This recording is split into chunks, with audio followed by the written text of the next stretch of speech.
Modernum, número 183, de Cristianismo y Justicia.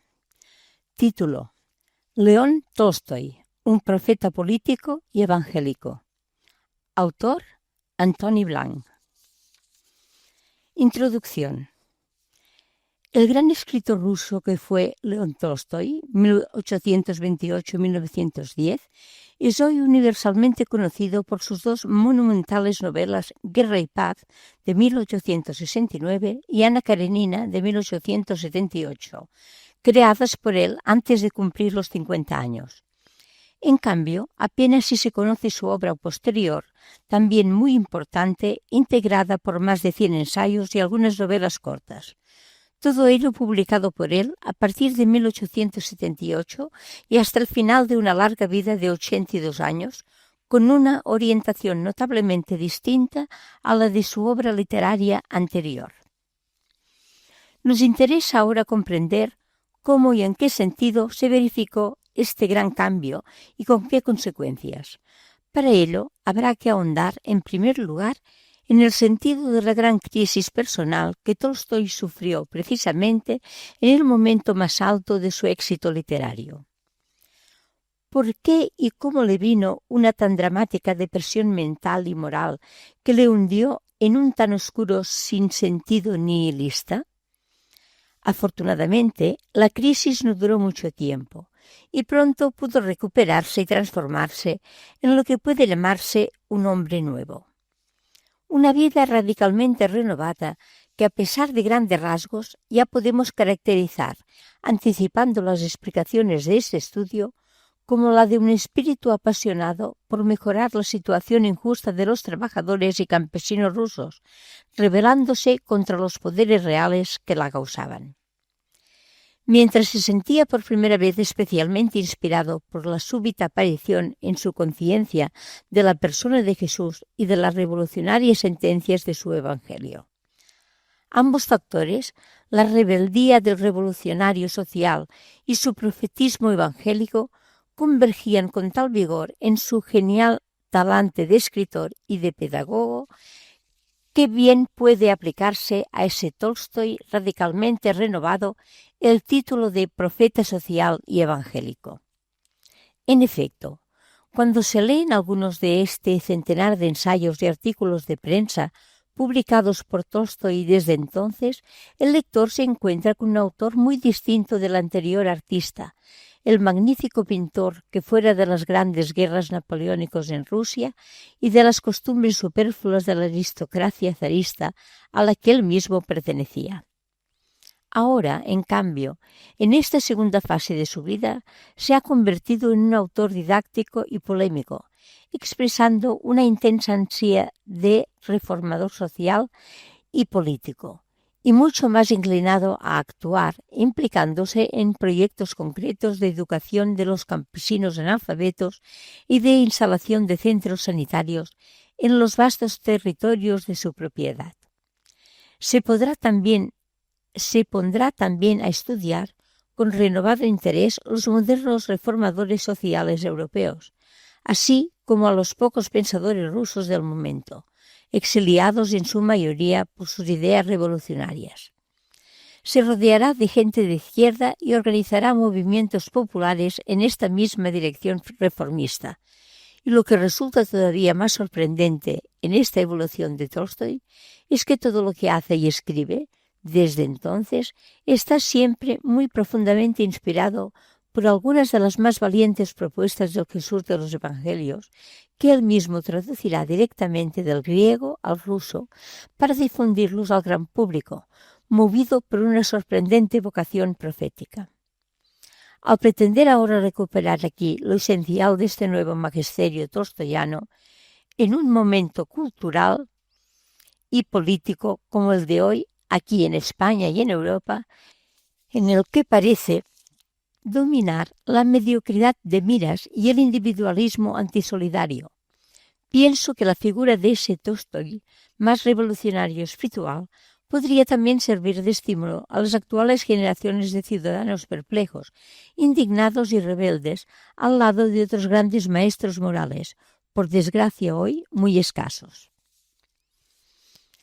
Capítulo 1. Situación sociopolítica de Rusia en la segunda mitad del siglo XIX. Bajo el régimen despótico de los zares, la sociedad rusa vivía todavía en unas condiciones casi feudales, por la escandalosa distancia que se mantenía entre la aristocracia y la reducida clase acomodada de terratenientes y comerciantes, por un lado, y la enorme masa de trabajadores y campesinos, por otro. No olvidemos que estos trabajadores del campo mujís todavía eran siervos de la gleba, legalmente hasta 1861, pero de hecho hasta la Revolución de 1917. Capítulo 1.1. Una situación social insostenible. Tampoco Rusia se había desarrollado industrialmente de forma general y por ello no había podido realizarse allí la necesaria revolución burguesa, tal como se había dado en Occidente desde fines del siglo XVIII. Las clases medias rusas formadas por profesionales eran también muy escasas y apenas se encontraban agrupadas en algunas de las grandes ciudades del país. Peor aún, esta tan asimétrica situación social de naturaleza muy injusta se empeoraba todavía más por las múltiples guerras que emprendían los zares en defensa de sus fronteras o para conquistar nuevos territorios. Después de la larga y paciente victoria de Rusia sobre Napoleón en 1812, que dejó el país en un calamitoso estado de miseria, el militarismo ruso será humillado en otras dos intervenciones bélicas contra los turcos en Crimea, en 1858, en la que participó León Tolstoy junto a su hermano Nicolás, y la derrota naval contra el lejano Japón de 1905. Una situación sociopolítica tan precaria y desastrosa para el pueblo se agravaba todavía por las cada vez más frecuentes manifestaciones de resistencia al régimen que la policía se cuidaba de reprimir drásticamente. La primera rebelión pública de gran resonancia fue la de los decembristas de 1825 en San Petersburgo, en la que participaron por primera vez algunos nobles, pero que fue rápidamente sofocada por el zar, exhibiendo a los pocos días en la plaza pública la ejecución de sus principales cabecillas. Si bien, lejos de terminar con ellos, cada vez se formaban más grupos clandestinos, estimulados, además, por la fugaz Segunda Revolución Francesa de 1848, el mismo año en que aparecía en Inglaterra el Manifiesto Comunista de Marx y Engels, y animada años más tarde por la expulsión del segundo emperador francés, Napoleón III, seguida por la muy sintomática Revolución Callejera de París, la Comuna, en 1871. Por cierto, que en esta segunda derrota del tercer Napoleón había intervenido muy eficazmente el zar con su poderoso ejército ruso. Pues bien, todos estos movimientos políticos se vivían en Rusia con especial interés, no solo entre los políticos, sino también por los intelectuales, en la universidad o en los círculos literarios de escritores, que se atrevían a expresar sus inquietudes o esperanzas, según fueran más conservadores, es decir, nacionalistas, eslavófilos y cristianos ortodoxos, o más progresistas, reclamando más libertad cívicas según el modelo de las democracias republicanas de Occidente. Existía además un tercer sector minoritario, pero más revolucionario, anárquico y nihilista, con sus comandos terroristas que cometían atentados y llegaron en 1881 a asesinar al zar Alejandro II. Capítulo 1.2. La desazón de un espíritu sensible y lúcido. Por lo hasta aquí resumido, ya se puede imaginar la desazón que experimentaría un espíritu tan sensible y lúcido como el de León Tolstoy ante tanto abuso del poder y tantas desgracias del pueblo. Es cierto que él, todavía muy joven, había participado como oficial en alguna de estas guerras, pero tanto le afectó la crueldad de aquella monstruosa violencia que ahora en su madurez se había consolidado en él una muy firme voluntad pacifista. Además, cada vez estaba más preocupado por aliviar la terrible injusticia que pesaba sobre la vida de tantos millones de pobres trabajadores rusos. Y precisamente ahora, ya superada la profunda crisis personal, se sentía del todo decidido a entregar su vida por esta gran causa política en dos direcciones, contra la violencia física y contra la injusticia social. Por suerte, no hay que esforzarse mucho para hallar datos que confirmen estos nuevos planteamientos vitales. En uno de sus libros más interesantes de este periodo, Mi Confesión, de 1882, él mismo nos permitirá conocer de primera mano el itinerario personal en que se fue gestando esa vocación tan altruista y trascendente.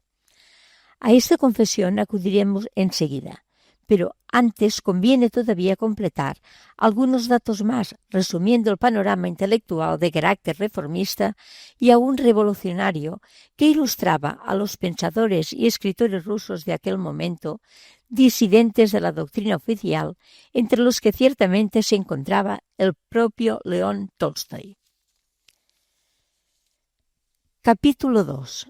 El pensamiento reformista en la Rusia pre-revolucionaria. Entre los autores ilustrados europeos que más se leían por entonces en Rusia, cabe destacar a Rousseau, Diderot, Kant y Engels, todos ellos proponiendo muy racionalmente, pero también con un espíritu bastante utópico, nuevas formas de vida en común para la humanidad, modelos de sociedad en los que predominarían la libertad y la solidaridad, y por ello frontalmente opuestos a toda tiranía política de régimen feudal. Capítulo 2.1. Los intelectuales que influyeron en Tolstói. Entre los intelectuales rusos, en el exilio o en la clandestinidad, que más influyeron en Tolstói, recordemos a Vissarion, Bielinsky, socialista de la izquierda hegeliana y maestro moral, que promovía desde Londres la crítica activa contra el sistema. Otro de los pensadores también exiliado y tal vez el más influyente de todos fue Alexander Herzen, mucho más liberal y anti-hegeliano, socialista utópico muy crítico ante la burguesía occidental. Él promovía cambios radicales y con urgencia, pero realizados siempre con moderación y respetando los valores más genuinos del pueblo ruso. Su influencia en el populismo de Nicolás Chmielewski es evidente, aunque este último inculcará a sus seguidores como prioritario el valor de la compasión religiosa. Pues bien, estos tres autores eran los que Tolstói leía con gran interés e influirán mucho en su pensamiento. De corte mucho más revolucionario, conviene citar todavía a los autores del anarquismo ruso Bakunin y Kropotkin, discípulos del francés Proudhon en sus propuestas más radicalmente ácratas y libertarias, y entre sus seguidores rusos más extremistas recordemos solo los nombres de los nihilistas y terroristas Nekrasov, Pisarev y Nechayev, que serán acertadamente calificados de demonios por Dostoyevsky en su novela Los poseídos de 1871. Por cierto que tanto el terrorismo como sobre todo el pensamiento nihilista estuvieron ya muy vivos en muchos jóvenes rusos progresistas, desde las décadas de 1830 y 1840, bajo el terrible reinado de Nicolás I. Desde su frustrada manera de vivir la imposible libertad romántica, aquellos jóvenes se abandonaron al sinsentido de la existencia, renegando de los valores tradicionales y acabando en el suicidio o en el crimen terrorista. Capítulo 2.2. Una literatura comprometida. Y es interesante añadir que todos estos tipos ideológicos fueron reproducidos como caracteres literarios en algunas novelas y obras dramáticas de los grandes autores rusos de la época. Después de los primeros escritores realistas sociales que habían narrado con crudeza la miseria de los pobres con el fin de suscitar la compasión, como fue el caso en los años 1840 de Nicolás Gogol en sus famosas narraciones Almas muertas o El Capote, la generación siguiente, décadas 1860-1870, más conscientes de la trágica situación que se vivía en Rusia, crearon obras también de gran valor, que reproducían con fuerza la angustia de algunos personajes y la dramática tensión con que se oponía el sistema social establecido. Recordemos en este sentido solo a tres grandes autores contemporáneos de Tolstói: Iván Turgenev, con sus Padres e hijos, de 1862, Fyodor Dostoyevsky, con Memorias del subsuelo, 1864, además de Los poseídos, de 1871, y Anton Chejov, con El tío Vania, de 1902, por ejemplo. Hasta llegar al fin de siglo con el establecimiento oficial marxista del realismo socialista, representado por Maxim Gorki en obras como La madre, de 1902, y Bajos fondos, de 1917. Capítulo 3. El pensamiento de Tolstói antes de su conversión. Como ya dije, para recuperar los principales datos de esta novela Evolución de Tolstói, van a servirnos, en primer lugar, sus otros textos autobiográficos. Sin embargo, antes de acudir a su confesión, redactada después de su gran crisis, vamos a asomarnos al diario personal que el joven Tolstói comenzó a los 7 años y fue manteniendo durante toda su vida. Capítulo 3.1. La sensibilidad de un huérfano. En los primeros capítulos de este diario, que será publicado años después, en 1852, con el título de Infancia, Adolescencia y Juventud, ya puede intuirse al futuro gran escritor en la forma muy precisa de contar aquellas sus primeras experiencias y reflexiones. Llama la atención, por ejemplo, la honda perturbación que experimenta este niño al confrontarse con el desgarrón afectivo que supuso para él la temprana pérdida de su madre y de su padre. Desde aquellos primeros años, el fantasma de la muerte no dejará de rondar su mente como una amenaza que le asusta y le provoca la angustia del absurdo de la existencia. También por entonces comenzó a experimentar el joven Tolstói una profunda pena por la forma como en aquellas familias aristocráticas los amos trataban a los servidores, imponiéndoles a veces humillantes castigos corporales. Destaca en esta autobiografía el modo como va despertándose en él la conciencia de ser engañado por sus maestros y aún por los sacerdotes que pretenden instruirle. Ya está en germen la inconformista y el rebelde que será durante toda su vida. Finalmente, es también muy notable la avidez de lectura que Tolstói manifiesta en edad tan temprana, devorando los grandes autores rusos, pero también los europeos, como Homero, Dickens, Dumas o Stendhal, y por encima de todos ellos su adorado Rousseau, de quien leerá en francés los 24 volúmenes de sus obras. En adelante, este filósofo ilustrado será el que más va a influir en su pensamiento, tanto por su forma de entender el amor, o por sus métodos de educar a la juventud, como por sus objetivos más universales de confiar plenamente en la naturaleza y de promover la deseada igualdad de todos los humanos. Capítulo 3.2. Guerra. A los 18 años, pues, nuestro autor parece ya bien equipado para enfrentarse con la vida, aunque no acertará a controlar sus pasiones y experimentará durante algunos años todo tipo de desórdenes morales y desmadres violentos, hasta que oportunamente se refugiará en el ejército del Cáucaso, sometiéndose a una rigurosa disciplina. Pronto estallará, sin embargo, la guerra contra los turcos, y esta nueva terrible experiencia de violencia mortífera de hombres contra hombres le producirá tal repugnancia que le hará abandonar la milicia y le convertirá en uno de los adalides de la no violencia y en uno de los opositores más firmes al servicio militar obligatorio. Por lo que luego diré, es oportuno recordar que, en todos estos años de fogosa juventud y desde que frecuentó la Universidad de Kazán, Tolstói había abandonado sus creencias religiosas ortodoxas. Como él mismo escribe, le gustaba leer a Voltaire y sus bromas contra la Iglesia. Capítulo 3.3. Y paz. Por fortuna, a todas estas alborotadas vivencias seguirán unos años de tranquilidad y de felicidad personal al haberse instalado en la placidez de su finca de Yasnaya Poliana, lejos de Moscú, después de haberse casado con la joven princesa Sofía Vers, con la que emprenderán juntos e ilusionados la creación y educación de una gran familia.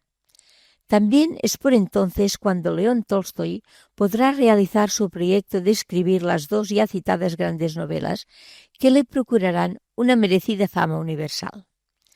Largos años de estudio y de intenso trabajo creativo en los que este genial escritor, ayudado por su esposa, pudo ver realizado su sueño literario, sin dejar por ello de participar en la educación de sus hijos y de ir conociendo en directo la situación real de los campesinos que trabajaban y padecían en sus tierras. Capítulo 3.4. La conversión.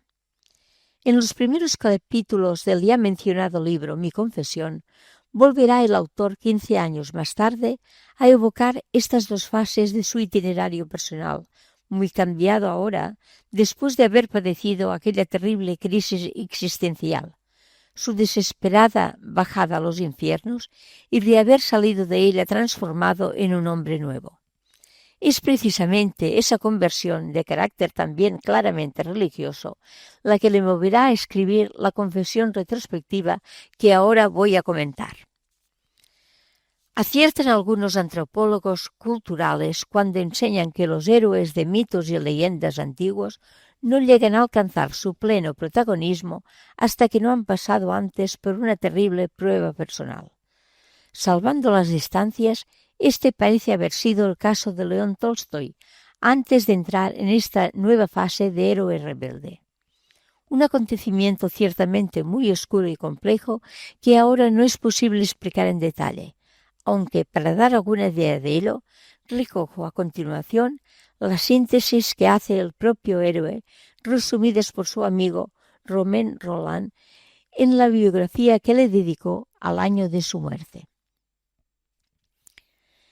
Escribe: yo tenía 50 años, amaba y era amado, tenía buenos hijos y gran hacienda, la gloria, la salud, el vigor físico y moral. Era capaz de segar como un aldeano, trabajaba 10 horas sin fatigarme. Bruscamente mi vida se paró. Podía respirar, comer, beber, dormir, pero no vivía. No tenía ya deseos. Sabía que nada había de desear, ni siquiera el conocimiento de la verdad.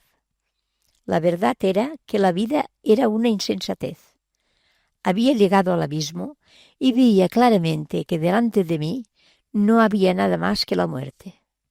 Yo, hombre fuerte y feliz, sentía que ya no podía vivir. Una fuerza invencible me arrastraba a despojarme de la vida. Yo no diré que quería matarme. La fuerza que me arrastraba más allá de la vida era más poderosa que yo. Era una aspiración semejante a mi antigua aspiración a la vida, solamente que en sentido inverso. Debía emplear la astucia conmigo para no ceder demasiado pronto a ello. Y he aquí que el yo, hombre feliz, me escondí a mí mismo la cuerda para no colgarme de una viga entre los armarios de mi habitación en la que todas las noches me quedaba solo para desvestirme.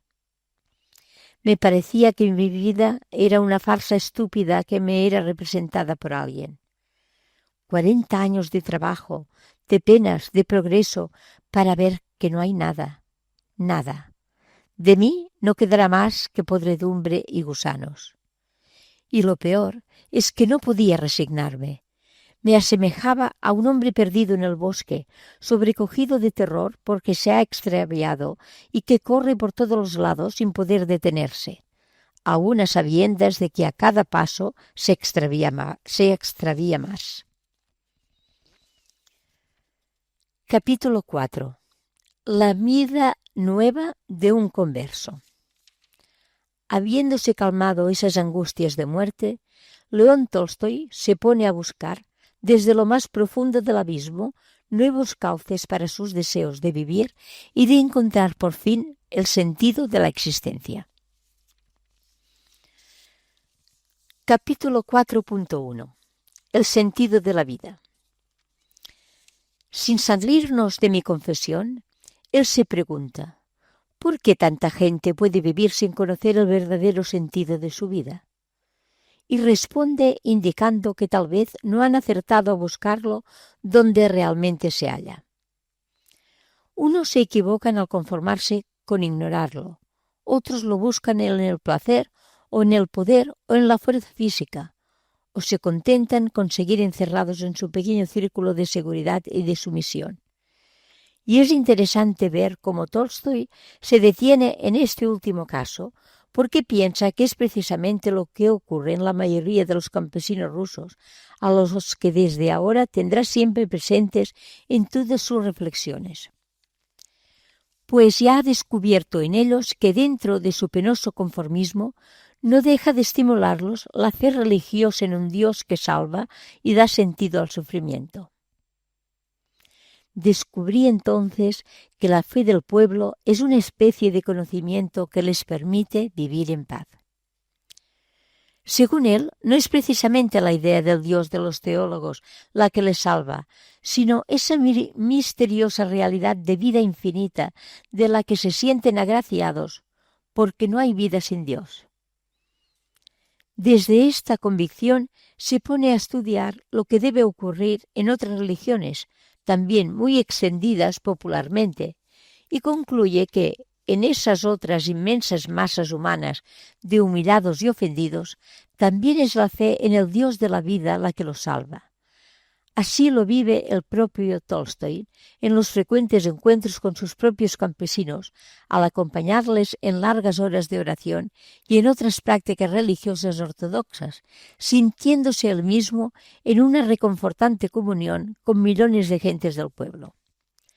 Reconoce, por otra parte, y cada vez con mayor claridad, que es precisamente el orgullo y el afán de riquezas de tantos hombres poderosos e ilustrados lo que les aparta del sentido hondo de la existencia, como ha sido también su caso.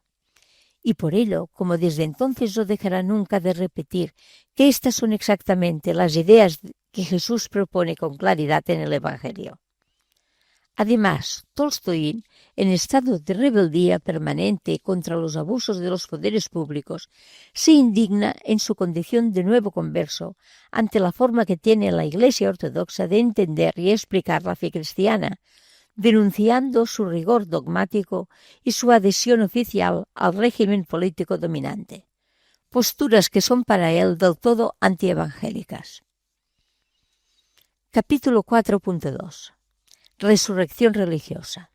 Ahora bien, todos estos nuevos sentimientos religiosos y otros semejantes que mantendrá Tolstoy hasta el final de su vida resultan muchas veces racionalmente imprecisos y rozarán a veces la heterodoxia. Por esto, el sínodo ortodoxo ruso no tardará en amonestarle y acabará por imponerle la excomunión en 1901. El desencadenante de esta grave sanción será, curiosamente, una de sus últimas grandes novelas, Resurrección, de 1898, en la que intenta expresar parabólicamente su propio regreso a la fe cristiana. Se trata, en efecto, del relato de la conversión de un supuesto príncipe ruso que había sido gran pecador y que ahora le toca juzgar en el alto tribunal a una chica de la que él abusó y abandonó hace 10 años. El tribunal ahora le acusa injustamente de asesinato y la condena a cadena perpetua en Siberia. El príncipe, que no ha podido hacer nada para absolverla, está ahora profundamente conmovido y arrepentido. Para conseguir su perdón, él mismo la seguirá al penal hasta que por fin ella le perdona por amor. Por su parte, él, como penitencia por sus desórdenes, renunciará a todos sus bienes y a su familia para vivir una vida de anacoreta, meditando largamente el Evangelio. Capítulo 4.3. Resurrección política.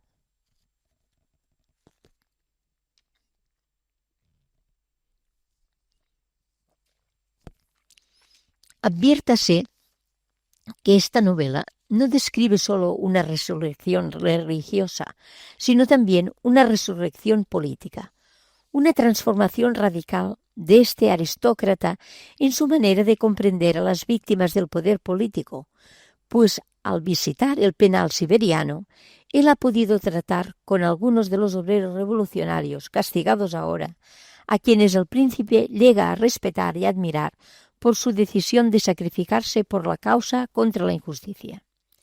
Se captan además en esta novela una serie de claras denuncias sociales y políticas contra la corrupción de los tribunales de justicia, contra los abusos de la clase alta sobre sus servidores y contra la inaceptable crueldad de los castigos penales y contra la pena de muerte sin apelación, etc. Todo lo cual para Tolstoy está directamente relacionado con su auténtica conversión al Evangelio de Jesús, que exige en nombre de Dios la renuncia a la violencia, porque el amor mutuo, el perdón, porque propone el amor mutuo, el perdón y la misericordia. Capítulo 4.4. El reino de Dios está entre vosotros. Todo ello vuelve a estar presente en otro ensayo publicado por Tolstoy en 1823 con el título El reino de Dios está entre vosotros, donde vuelve a insistir en el precepto evangélico de no devolver nunca mal por mal, sino resistirse siempre a dañar al prójimo, aún al enemigo, puesto que el mandamiento prioritario es el de amarse siempre como hermanos, hijos del mismo Padre. Pues bien, para conseguirlo, tal como el mismo Tolstoy está esforzándose en su propia existencia todavía desordenada, hay que liberarse sobre todo de esa injusta prepotencia que todavía mantienen los amos sobre sus siervos.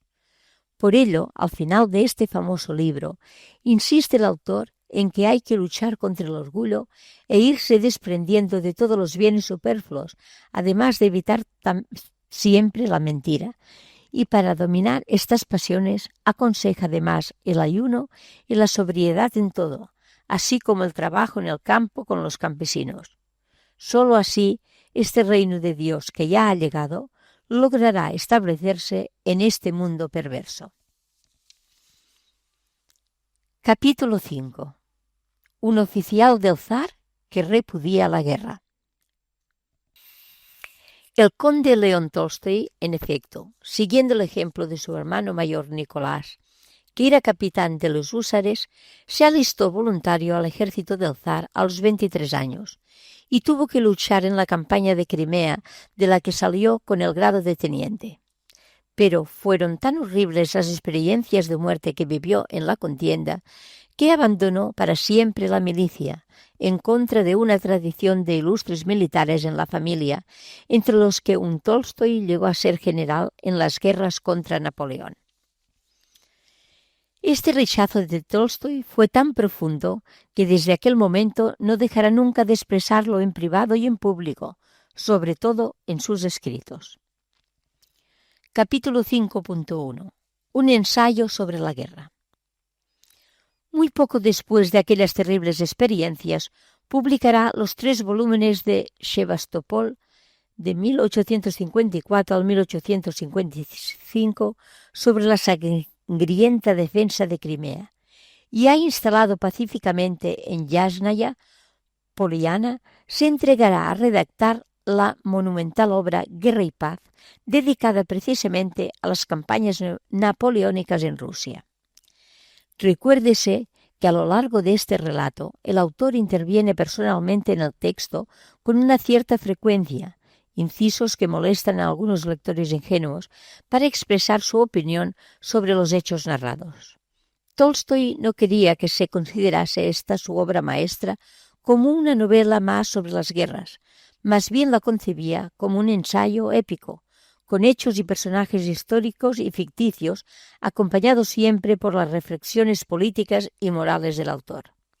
Además, fiel a su creciente preocupación por el pueblo, este novelista filósofo no aceptaba que los personajes de tan extensas campañas militares, los generales o los políticos, ni siquiera Napoleón, Alejandro I o Kutuzov, fueran de hecho tenidos como los principales protagonistas de estas gestas, sino que lo fueran antes que nadie las grandes masas de aldeanos y soldados, ya que fueron ellos los que más personalmente participaron en las acciones y más directamente padecieron los desastres de tanta guerra. Sobre todo aquella masa inmensa de campesinos rusos a quienes se les había obligado a convertirse en carne de cañón. Seres anónimos ciertamente para la historia, pero que, sin duda, fueron junto con sus familias los verdaderos héroes de todas aquellas gestas. Capítulo 5.2. Proximidad con los que sufren. Tolstói así lo entiende, y desde su insobornable afán pedagógico desea hacerse entender a sus lectores. Y todavía resulta más admirable que este rebelde antibelicista acierte a comunicar sus ideas de manera serena, benévola y compasiva, sin proclamas ideológicas, sino tratando con respeto a todos sus personajes que sufren, a los milicianos campesinos, tanto como a los soldados de uno y otro bando, a la tropa y a sus oficiales, que también sufren, a las gentes más pobres de las aldeas, tanto como a las familias de clase alta, todos ellos, a su manera, víctimas del negro ogro de la guerra.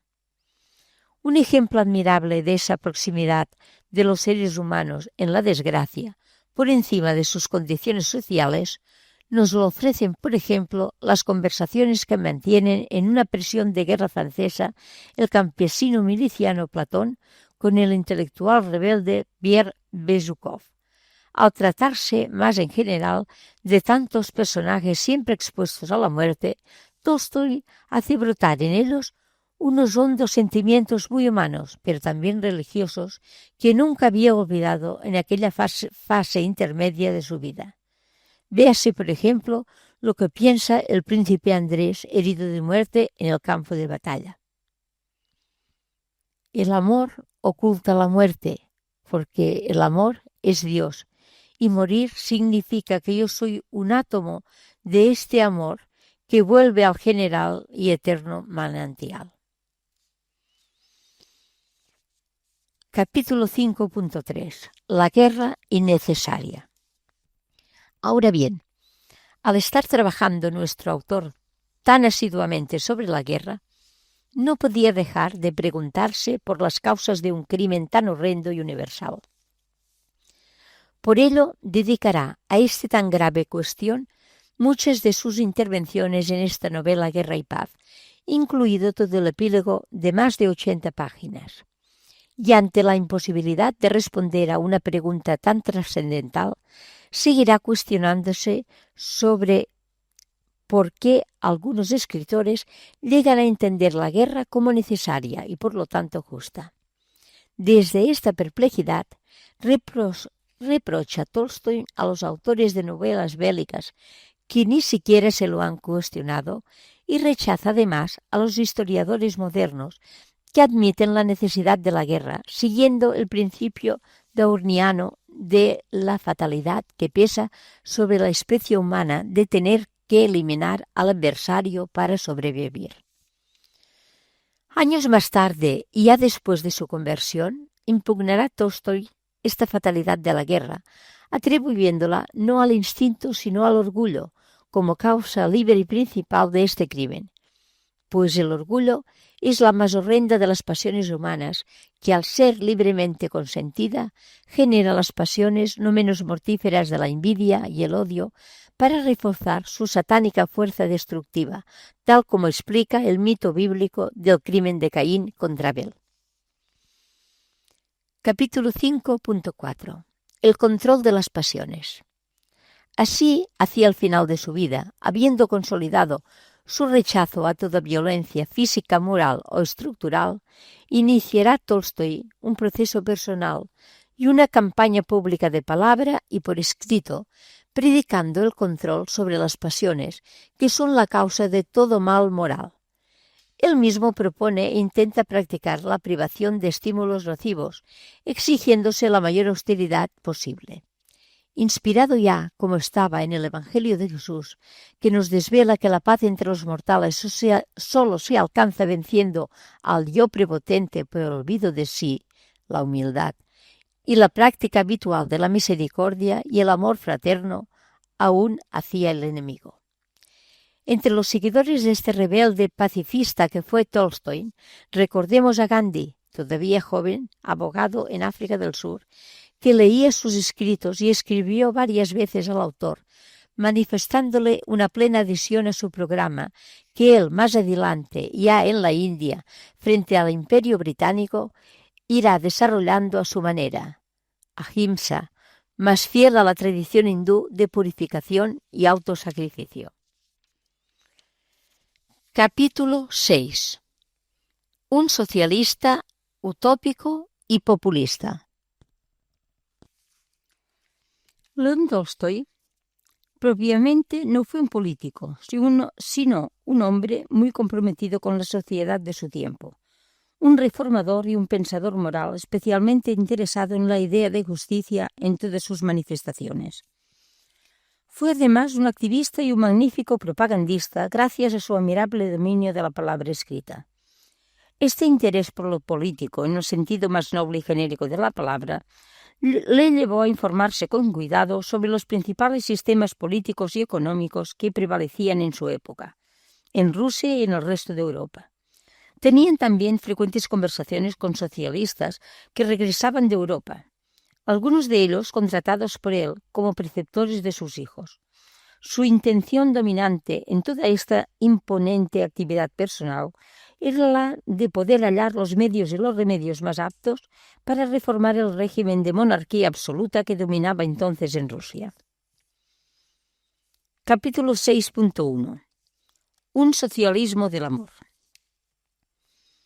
El pensamiento socialista occidental fue sin duda el que más le interesó, gracias sobre todo a las enseñanzas que se difundían en Rusia por algunos escritores en el exilio, como Bielinsky o Herzen, si bien Tolstoy nunca aceptará del todo el socialismo científico, propugnado por Marx y Engels, por su carácter materialista y en exceso revolucionario, sin incluir la violencia física en la lucha de clases. Esto último es lo que más le molestaba de Marx, que siempre incitaba al odio y a la voluntad de poder que, en cambio, nunca se hallaba en sus escritos la palabra amor fraterno, sino un vago amor a la libertad o a la ilusoria esperanza de una sociedad sin clases. Lo que siempre me ha sorprendido en los escritos de Marx es que no se halla en ellos ninguna idea de amor. Todo es odio, ambición y voluntad de poder. Todas estas bajas pasiones se enmascaran bajo el pretexto de un amor al pueblo abstracto e imposible. Esto lo escribía en su diario el 13 de febrero de 1907. Aunque no por ello dejar de aceptar algunos elementos importantes de la doctrina marxista, como la necesaria recuperación del valor, trabajo sobre el engañoso valor dinero, bien conocemos la permanente lucha que Tolstoy mantendrá contra los abusos de los latifundistas y de toda propiedad privada a gran escala que pesaba dolorosamente sobre tantos millones de campesinos rusos. También serán muy claramente socialistas y revolucionarios algunos de sus libros escritos hacia el fin de su vida, como La esclavitud de nuestro tiempo, en el 1900, o A la clase trabajadora, del 1902. Y es curioso comprobar que entre las obras inacabadas que se hallaron después de su muerte, hay una de carácter crítico titulada Sobre el socialismo, de 1910, publicada póstumamente. Capítulo 6.2. Un socialismo místico. Creo, pues, que el pensamiento político de Tolstói, a pesar de sus grandes reservas, fue básicamente socialista, si bien más del tipo socialismo utópico, siguiendo muy parcialmente la corriente histórica de Saint-Simon, Fourier, Owen y otros, como por ejemplo, cuando coincide con la teoría de reagrupar el pueblo en pequeñas sociedades de trabajadores, las comunas, y en cooperativas laborales en las que se preservaba la dignidad y libertad de los individuos. Tolstói, en efecto, lo propondrá para los trabajadores rusos del campo, como ampliamente consta en su ensayo El fin del siglo. Si bien era un programa que también proponían los movimientos populistas, con los que él se encontraba más en sintonía. Otra de las manifestaciones del espíritu socialista anticapitalista de Tolstói son los duros juicios morales que formulaba contra el sistema burgués y liberal de Occidente.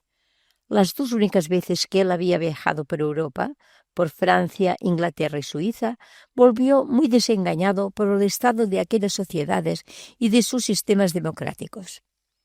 La situación real de aquellos pueblos que presumen de autogobernarse, democracia, no son más que el resultado de complicadas luchas e intrigas entre partidos por la lucha de poder, junto con la inagotable sed de poder de algunos individuos muy ricos. El régimen de sufragio universal contagia el ansia de poder al multiplicar los centros y los individuos que lo detentan. También decía escandalizarse por el régimen de vida que llevan en Europa tanto burgueses ricos que malgastan el capital en carísimas obras de arte y en fiestas exhibitorias del lujo. El gran rechazo que Tolstói mostraba al final de su vida contra el arte y la poesía, la de Shakespeare, por ejemplo, fue debido al hecho de que para los burgueses el arte se había convertido en una mercancía. Su disgusto por Shakespeare se debió además por el exceso de juegos lingüísticos del genio inglés. Pero, además de todas esas convergencias y disidencias, el socialismo profundo de Tolstói tenía una raíz religiosa trascendente, más que utópica, evangélica, al creer firmemente en la fraternidad humana que Dios promete. Por ello llegó a notar en su diario que este socialismo es una mínima aplicación del cristianismo, al cual el marxismo es infiel por su grave falta de moral. Lo escribió en 31 de julio de 1905. Si aplicamos al caso Tolstói la lúcida distinción de Albert Camus entre revolución y rebeldía, sin duda nuestro hombre no habría sido un revolucionario ansioso de poder, sino un auténtico hombre en rebelión, de manera constante y hasta heroica. Disidente, pues, del socialismo occidental revolucionario, como también lo había sido del anarquismo nihilista ruso, este viejo rebelde se acercará ahora a un nuevo movimiento ruso reformista, el populismo. Capítulo 6.3. El populismo ruso. En efecto, hacia mediados del siglo XIX surgieron en Rusia una serie de movimientos de base poco organizados en defensa de tantos compatriotas en situación de pobreza extrema o de marginación legal. En su origen estaban inspirados en los escritos de tipo socialista humanista que enviaba Alexander Herzen desde el exilio y estaban formados por no pocos intelectuales revolucionarios, nobles arrepentidos y monjes o cristianos disidentes, todos muy sensibles ante tanta desgracia. Reinaba, además, en todos ellos un gran respeto por la cultura popular y los valores tradicionales eslavos, y por consiguiente un gran cuidado también por conservar la religión del pueblo. Pronto asumió el liderazgo de estos movimientos el pensador Nikolai Chernyshevsky, que se hizo famoso por su libro ¿Qué podemos hacer?, donde señalaba de forma concreta algunas líneas para reaccionar a corto plazo ante tanta miseria social. Hombre sencillo y honesto, era también un buen organizador. Predicaba una reforma no solo social, sino también moral, a base del propio sacrificio y de una creciente solidaridad pacífica. Obviamente, este populismo no podía convertirse entonces en la Rusia zarista en un partido político, ni hoy para nosotros tampoco equivaldría a lo que entendemos despectivamente cuando tildamos a un político de populista, es decir, de demagogo y muy de derechas. Pues bien, la rápida propagación en tiempos de Tolstói de estos grupos recogía una vez más el profundo malestar y la indignación que mucha gente vivía, así como la urgente necesidad que sentía de reaccionar contra aquella triste situación. Esto explica también por qué el propio Tolstói fue enseguida muy favorable a este movimiento, que además se interesaba por la educación de los campesinos y hacía converger una intensa preocupación social con una creencia cristiana que en algunos casos tomaba visos apocalípticos. Tolstói, sin llegar a estos extremos, creía y repetía en público, como ya he señalado, que sólo venciendo el orgullo y las pasiones podría surgir un orden humano universal más sano y más justo. Pues bien, esto fue lo que los marxistas rusos reprocharían a los populistas, y el propio Lenin llegó a censurar a su admirado Tolstói por esas sus esperanzas tan intangibles y por esas propuestas de revolución pacífica que resultaba demasiado lenta. Posiblemente el mismo Tolstói, a su manera, se diera cuenta de ello, y de ahí surgieron las discrepancias con Chernyshevsky y su alejamiento del populismo por resultarle excesivamente conservador y poco audaz en la lucha contra el Estado político. Y resulta del todo comprensible este rechazo en el fogoso señor de Yasnaya Poliana, ruptura que, pese a todo, reforzará en él la certeza de haber recibido una nueva misión trascendente, la misión de profeta. Capítulo 7. Tolstói, el profeta. Aunque no usaré aquí este término en el sentido bíblico, canónico, con que se distingue a unos personajes muy singulares, inspirados por Dios para proclamar sus promesas y denuncias, pienso que en sentido figurado el término profeta puede muy bien aplicarse a León Tolstói, como ya lo han hecho otros estudiosos. Capítulo 7.1. Inspirado por el Evangelio. Él, en efecto, fue el gran vidente que en la perversa realidad social en la que vivía supo expresar con valentía un lúcido veredicto, tanto en sus graves denuncias como en sus promesas esperanzadas. Todo ello, además, muy seriamente inspirado por el Evangelio de Jesús. Ya desde joven aparecía en él un carácter inquieto y rebelde contra todo lo que se oponía a su voluntad de conocer personalmente el verdadero sentido de la vida, no tanto en teoría, sino en las sucesivas experiencias que iba haciendo libremente, que le llevaron primero a rechazar la universidad oficial y luego la milicia al servicio de la guerra. Poco a poco, pero siempre con gran empeño, fue descubriendo también la horrible situación en que vivían la mayoría de sus compatriotas, tanto en los suburbios de Moscú, que él recorrió conmovido con motivo de un censo, como en los inmensos campos de cultivo y en sus propias fincas, donde presenció los intolerables sufrimientos de millones de campesinos. Pero fue principalmente desde su profunda crisis y subsiguiente conversión religiosa, a los 50 años, que estas mismas experiencias provocaron en él una drástica reacción de protesta y de búsqueda, ansiosa de soluciones más trascendentes, las cuales irá encontrando parcialmente en los principales movimientos revolucionarios de fuera de Rusia, que él también prueba experimentalmente en su propia vida y en sus escritos, descubriendo sus ventajas y sus contradicciones. Capítulo 7.2. Anarquista decidido, socialista entusiasta, profeta evangélico. Así vamos viendo en este nuevo Tolstói, viejo ya, pero todavía vigoroso, al anarquista decidido contra el Estado y sus represiones, sin quebrantar, sin embargo, la pureza de su convicción de no resistir nunca con violencia a las duras violencias del poder. Y también nos encontramos con el socialista entusiasta, cuya doctrina rechaza en parte, estando, sin embargo, muy entusiasmado por la esperanza de una sociedad nueva. Finalmente, Tolstói fue también defensor de las reformas populares que comenzaban a tolerarse en Rusia, especialmente la de los populistas, aunque no tolerará luego la tibieza de su espíritu revolucionario.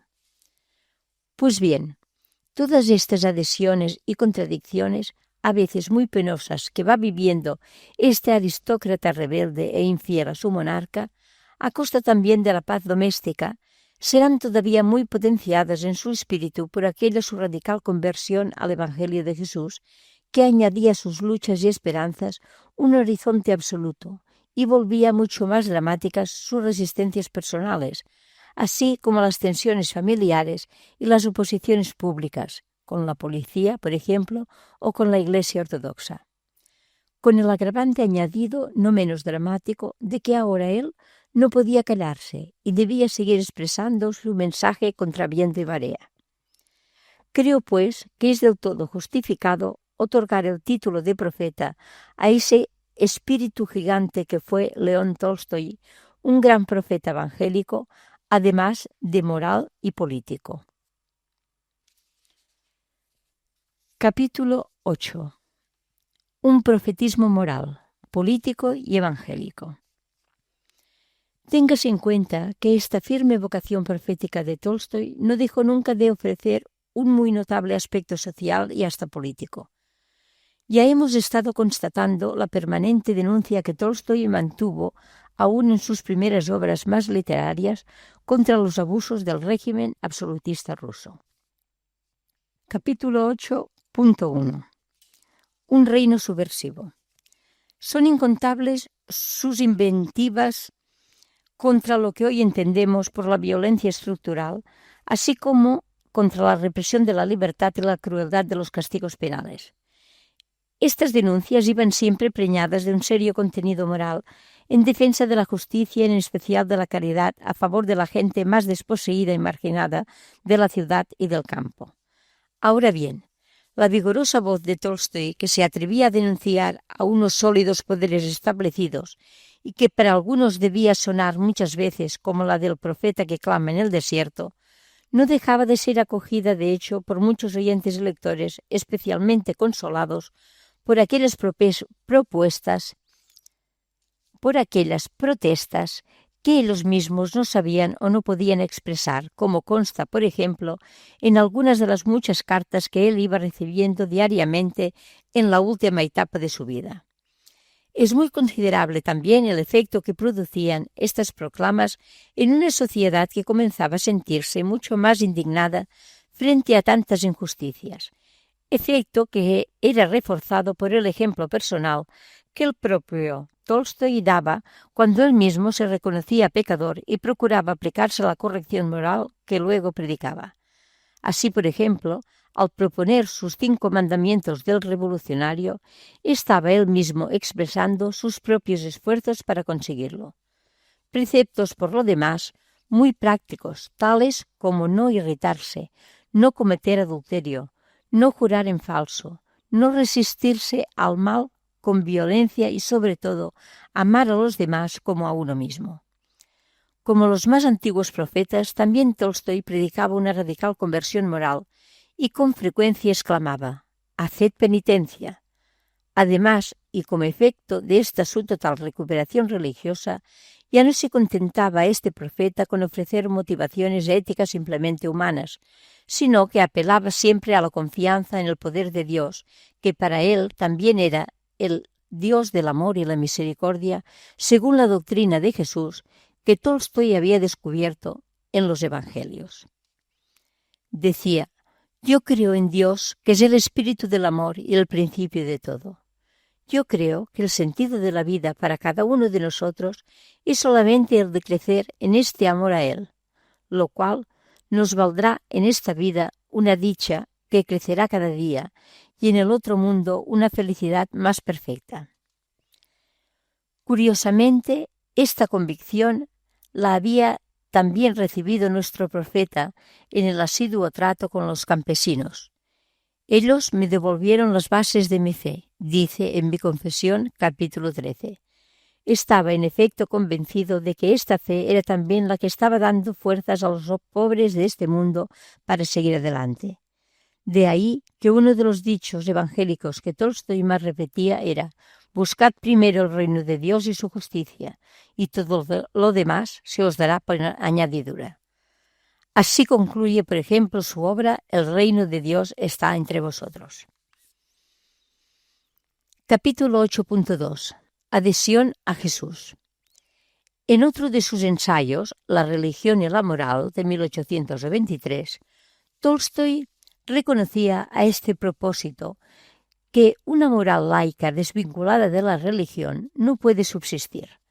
Ahora bien, el bagaje teológico de nuestro profeta no era ni muy amplio ni muy ortodoxo, en cuanto que no sintonizaba siempre con los dogmas y preceptos del sínodo ruso, que él consideraba impositivo en exceso. Su reconocido temperamento, muy independiente y rebelde, puede acaso hacer más comprensiva esta heterodoxia. Pero de lo que no puede dudarse es de la extraordinaria adhesión que Tolstói sentía por la figura del Cristo histórico y celeste a la vez, que iba a venir de nuevo al final de la historia como garantía de los creyentes, tanto para hoy como para después de la muerte. La constante referencia en sus libros a la doctrina de Jesús en el Evangelio, y en particular al de San Juan y al Sermón del Monte, según San Mateo, permiten calificar sin más a este profeta también como evangélico. Los temas del Evangelio más veces citados por él son el de no devolver nunca mal por mal y el de amar a los demás como a sí mismo, más aún, dándoles más de lo que nos piden, etc. Otro rasgo que distingue también el profetismo de Tolstói es el de no aparecer casi nunca como mensajero de terribles calamidades ni como adivino de paraísos imaginarios. Ante una situación social moralmente corrompida, él no confiaba solo en las fuerzas del ser humano, y menos aún en las de los revolucionarios socialistas, porque presentía que su revolución iba a ser muy brutal, para no conseguir más que implantar una nueva prepotencia en lugar de la que ya estaba padeciendo y extinguiendo, además, los últimos residuos de libertad. El pacifista Tolstói, en cambio, no se sentía movido por ninguna voluntad de poder, y ahora menos que nunca experimentaba de algún modo que le movía una fuerza superior, como enviado de Dios. Su diario, 11 de agosto de 1823, a quien él ahora deseaba servir, no como un particular, sino como su embajador. Diario del 12 de julio de 1900. Por ello, sus propuestas sonaban ahora como más trascendentes, y creo que no se puede dudar de que, desde su plena confianza en el reino de Dios, Tolstói en sus últimos años no estuviera convencido de la llegada de una nueva época de felicidad para todos. Decía: pienso que precisamente ahora está comenzando aquella gran revolución que se estaba preparando desde hace 2000 años. Nos hallamos en el umbral de una vida nueva. Para alcanzarla, solo hay que liberarse de la superstición de que es necesaria la violencia y aceptar, en cambio, el eterno principio del amor. El fin de siglo 1905. Capítulo 8.3. Una figura siempre presente. Para terminar, creo que cabe todavía preguntarse sobre la acogida que este gran maestro moral tuvo en su propia patria y fuera de ella, y cómo podría Tolstói ser hoy más conocido como profeta para nuestro mundo. Hay que reconocer, en primer lugar, que hubo y sigue habiendo críticos que consideran sus propuestas como idealistas en exceso y políticamente poco científicas y eficaces. También algunos conservadores criticaban sin piedad al conde Tolstói por el escándalo de su anarquismo y heterodoxia, pero no por ello dejó Tolstói de tener muchos admiradores y seguidores. Aún entre los revolucionarios marxistas no le faltaron alabanzas por su oposición radical al régimen absolutista y a la propiedad privada, y el propio Lenin llegó a calificarlo de patriarca de la revolución. Pero al margen de esos revolucionarios, hubo multitud de otras personas que se sentían especialmente atraídas por su ejemplo y magisterio. Y a pesar de que muchos de los escritos de Tolstoy habían sido prohibidos en Rusia por el Estado y por la Iglesia, no dejaron de publicarse clandestinamente y de traducirse al francés y al inglés en el extranjero, y eran devorados por públicos cada vez más amplios. De hecho, desde 1890 fueron muchos miles los peregrinos que visitaron a ese patriarca en Yasnaya Poliana y se organizaron en grupos por todo el país para vivir lo que el maestro predicaba, sobre todo el pacifismo, la objeción de conciencia, el rechazo a los latifundios y la solidaridad cristiana. Así resultaba que en este creciente y muy plural movimiento del tolstoísmo se incorporaban intelectuales jóvenes perseguidos, monjes disidentes, algunos nobles convertidos y maestros o periodistas movidos por el gran deseo de cambiar la situación. Son también muy copiosas las cartas que a Tolstoy le enviaban desde el extranjero, 12 grandes volúmenes en las obras completas en ruso de 1925. Muchas de ellas provenían de intelectuales no solo de Gran Bretaña, Francia y Suiza, sino también de Estados Unidos y Canadá, en donde se habían creado grupos de seguidores y también se publicaron por lo menos 2 revistas, The Free World, Londres, y la Livre Pensée, en Ginebra. Es bueno también recordar entre sus discípulos literarios rusos más ilustres al sutil y humanísimo dramaturgo Anton Chekhov, y, por decir algo de los escritores españoles, citemos entre los admiradores contemporáneos de Tolstoy a Emilia Pardo Bazán, Benito Pérez Galdós, Clarín, Unamuno, Narcís Oller y Joan Maragall. Por último, no hay que olvidar que el estallido de la Primera Guerra Mundial en 1914 y la Revolución Bolchevique de 1917 borraron súbitamente en toda Europa y por unos cuantos años el recuerdo de Tolstoy, que sin embargo volverá a recuperarse tímidamente en 1928 al cumplirse el primer centenario de su nacimiento.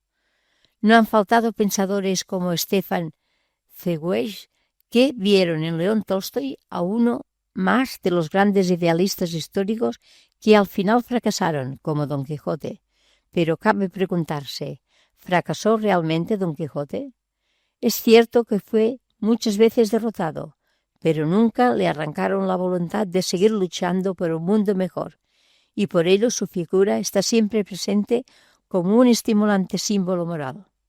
Así pienso yo que habría que entender el destino de León Tolstoy, imperfecto y contradictorio si se quiere, pero indomable en su firme voluntad de anunciar y preparar una sociedad mejor para todos. 2 textos significativos de León Tolstoy. Comprendamos solamente que no es la realización de un programa democrático de anarquistas, socialistas, pacifistas o cualquiera otros, ni de las formulaciones religiosas actuales, lo que podrá liberarnos de nuestros males, porque solo nos liberará el conocer la verdadera religión en su integridad, aquella verdad presente desde los orígenes hasta hoy, que reside en todo corazón humano y que ha sido revelada de manera clara, sencilla y convincente en todas las doctrinas más auténticas sobre la vida y de un modo claro y cercano a nosotros en las enseñanzas de Cristo. Comprendamos y reconozcamos solo esta verdad, la verdad según la cual nuestra vida consiste solo en la manifestación de un amor creciente, un amor incompatible con la violencia. Comprendamos solamente que es en este crecimiento del amor, en cada persona y en toda la humanidad, donde reside la felicidad para todos y para cada uno.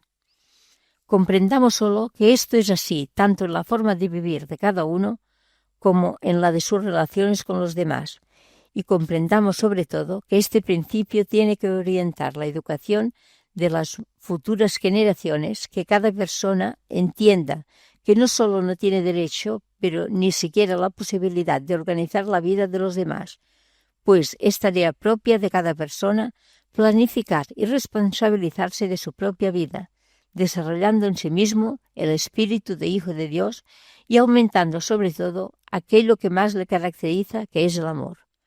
Con lo cual, no estoy diciendo que todos los errores de nuestra vida serán de golpe reemplazados por la felicidad que el corazón ansía, ya que mientras perdure el ser humano y la humanidad, este ideal no se quedará en simple sueño, sino que también será eliminada la fuerte y dolorosa tensión entre las aspiraciones del alma y la brutal vida actual, tan mala y empeorando siempre. Diario personal del 19 de febrero de 1908.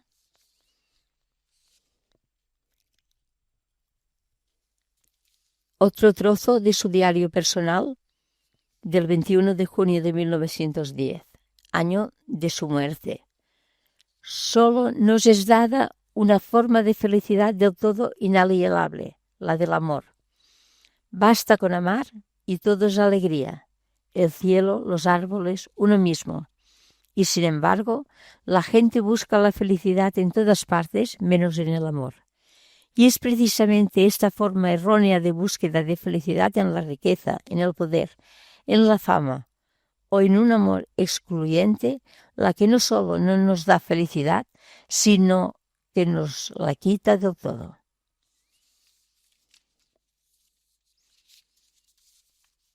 Haremos seguidamente unas cuestiones para la reflexión.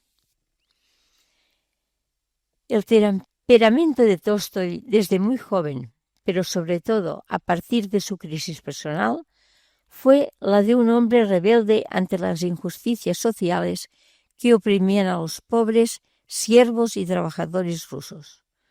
No dejaba nunca de preguntarse, ¿qué debemos hacer? Porque él quería de todo corazón cambiar aquella injusta situación política. Sus respuestas más frecuentes y también sus propuestas eran estas: conocer mejor la realidad y las causas de estas injusticias. Ayudar de manera práctica y constante a los pobres siervos y trabajadores. Organizar con urgencia la educación de niños y adultos analfabetos de sus tierras, creando también centros de salud. Dar limosnas a las instituciones benéficas, no a los particulares. Luchar contra toda forma de violencia individual y estructural. Leyes, ejército, policía, prisiones, pena de muerte. Informarse bien sobre las propuestas de reformas sociales y políticas de los pensadores de su tiempo y difundirlos. Todas estas ideas y actividades estaban siempre motivadas por su apasionada fe en el Evangelio de Jesús. Pregunta número 1. ¿Cuáles de estas propuestas te parece que tienen actualidad? Número 2. Después de leer el cuaderno, ¿cómo podríamos definir a Tolstói? ¿Un anarquista pacifista? ¿Un aristócrata rebelde pero defensor de la no violencia? ¿Un revolucionario autocrítico y benevolente que aspiraba a cambios radicales pero por el camino del amor fraterno y del autosacrificio personal plenamente evangélicos? ¿Un socialista místico ciertamente no científico como Engels o Marx o Lenin? ¿Un socialista más bien utópico en el sentido evangélico del reino de Dios en medio de nosotros? ¿Un profeta religioso heterodoxo, enamorado místicamente de Cristo, el profeta, siempre contrario a los abusos de autoridad de la Iglesia, un gran profeta evangélico que fue excomunicado por la ortodoxia? Pregunta número 3. ¿Cuáles de estas aptitudes continúan teniendo hoy vigencia? ¿Cuáles no son plenamente necesarias en la situación que vivimos? Fin del cuaderno.